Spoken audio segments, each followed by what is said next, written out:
Please subscribe Tito Manny Vlog.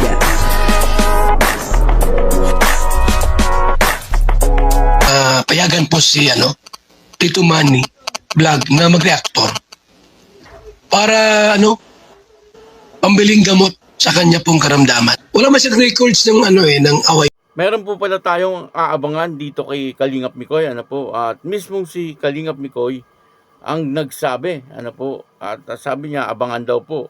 Abangan po natin 'yan, Papanoorin po natin yung video, alamin po natin kung ano po yung ating aabangan dito kay Kalingap Mikoy. Pero bago po 'yan, siyempre ako muna po bumabati sa inyong lahat ng magandang umaga, magandang tanghali at magandang gabi sa inyong lahat mga kapatid, kung saan man kayo ng panig ng mundo naroon ngayon.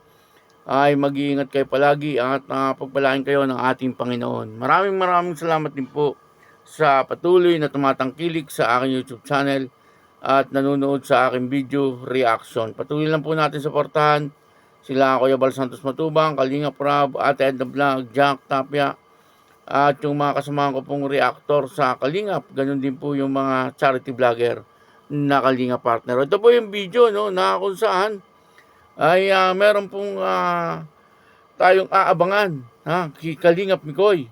Ano po kaya yun? Ito po ba ay tungkol sa kanilang dalawa ni Krista? Alamin po natin at papanoorin po natin yung video. At ang kabuuan po ng video ito ay mapapanood po natin sa YouTube channel ni Maria Ligaya Vlog. Portahan po natin Maria Ligaya Vlog. Ito po yung video, panoorin po natin. Sa mga sa mga excited na po makita ko ng short hair, abangan nyo po yan. Pag-iisipan niya Pag-iisipan ko pa. Hindi, majority na kami. Oo nga, di ba, Mama Helen? Majority. Oo nga. Ama, ang dami mga supporters na nagmamahal po sa amin na gusto din ng mahabang buka ko kasi natutuwa sila sa hair ko kasi Ang kapal nga ng buhok mo, Mikoy. Anong sikreto mo? papa ko. Nakapal din ang buhok? Hindi, kalbo si Father.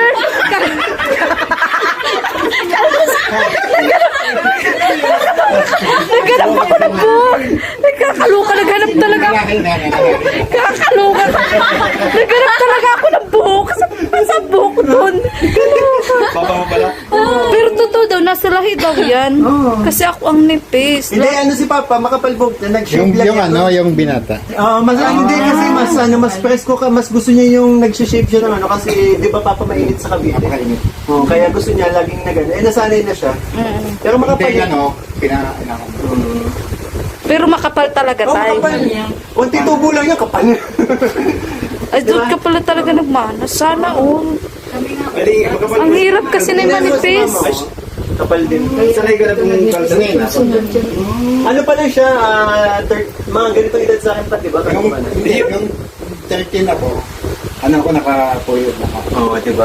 Oo, ay din ganyan-ganyan din siya. Yung parang gangster. Oo, yung ganon.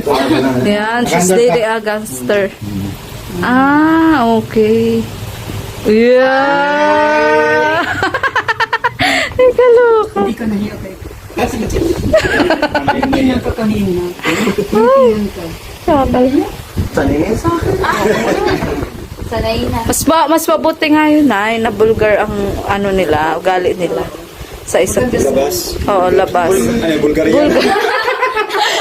Word baga dito sa Bicol baga. Kakaloka ka, Beshi, ha? Mabait pa naman si CJ. Yes. Diboto ka na rin. Siyempre. Masaya ka, kuya, para sa nila, tandem. Masaya. Yeah. Kinikilig ka rin? Hindi, yung first time ko napanood sila, sabi ko, masaya yung... Na actual ngayon. Yan. Proud ako bilang, siyempre papaninig. Yan. Pero sa tingin mo po, kailangan na mag-voice lesson ni Koy? May nagsasuggest kasi, Hindi bro. kasi, sa totoo lang po sa mga hindi nakakaalam. Maganda po talaga boses ko. Napaos lang. Hindi, sinasadya ko lang talaga. Sinasadya ko lang. Sige na. Ano mo dyan? Ano pa ang fiesta mo dyan? Sampol lang. Ano bang mo dyan? Walang putulin kasi para di kami makapirate. Oo nga. Oo. Para di kami makapirate nga tinigay. Yes. Ano? Yung pambato mo dyan, yung talagang... Pumunta pa si Mama Ellen, dito ka na. Oo. Si Mama Ellen ang kakantahan mo kasi siya may birthday. Okay ha, pambahay mga pangirimatic, oh. Yes. Yung talagang kikiligin si CJ? Yes. Oo. Okay. Anong pang remate mo dyan? Ayan po, para sa mga nag-share po ng blessings para kay Mama Ellen. Ito po yung handog ni Mikoy na kanta. Mga kaibigan, Yeah. tayo mag-ipon-ipon. Tingining-ining. Sapagkat tayo may kasiyahan Yeah. dito sa ating barangay. Parang kinikilig si CJ. Parang nakatawa na. Sa mga marunong kumanta, halina't kayo, sumali na sa ating patimpalak. Yes. Malulugan. CJ, para sa'yo. Uy! Sa sinong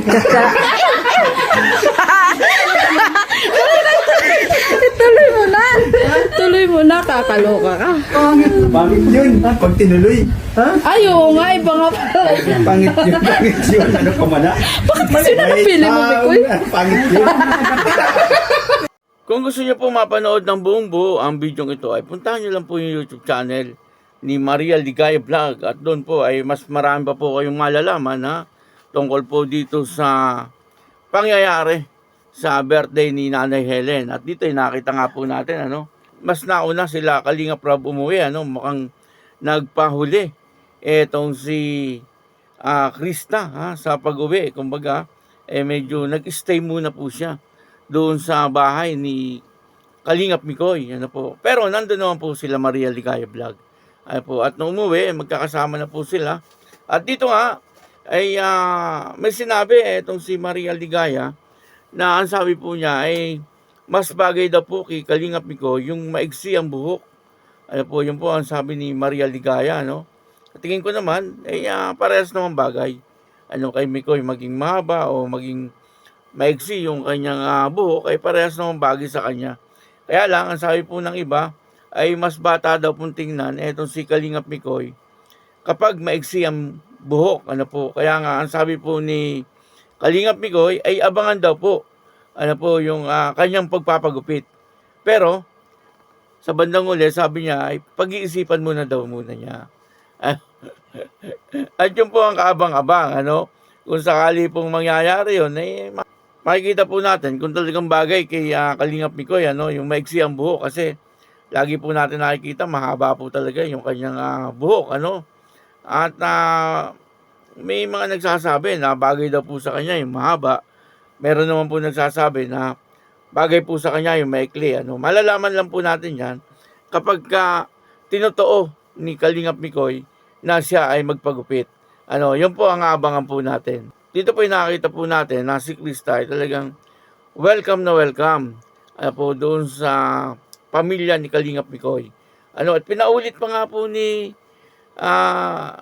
Nanay Helen, kay Krista, yung kung ano po yung tawag niya dito po sa ina ni Kalingap Mikoy, kay Nanay Helen, tuwan-tuwa po siya kapag tinatawag po siya ni Krista ng Mama Helen.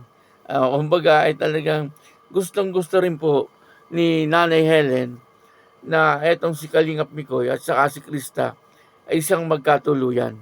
Yun naman ang wish niya doon po sa kanyang birthday. Maging yung ama ni Krista ay kinikilig, dito po kay Krista sa kay Kalingap Mikoy.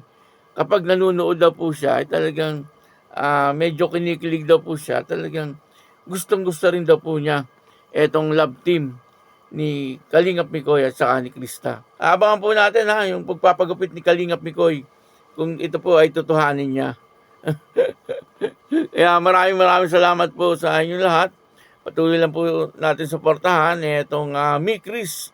At kung manunod po tayo ng video ay wag po natin skip yung ads. Sa lahat po ng love team, suportahan po natin. At sana wag po natin skip yung ads kasi napakalaking tulong po noon kay Kalingap Rob. At syempre kapag nakakatulong po tayo sa hindi pag-skip ng ads kay Kalingap Rob, yun po ay napupunta sa mga beneficiary ni Kalingap Rob. Kaya yun, maraming salamat po sa inyong lahat. At ako po si Tito Manny Vlog na nagsasabing God bless you all. Diyos mabalos.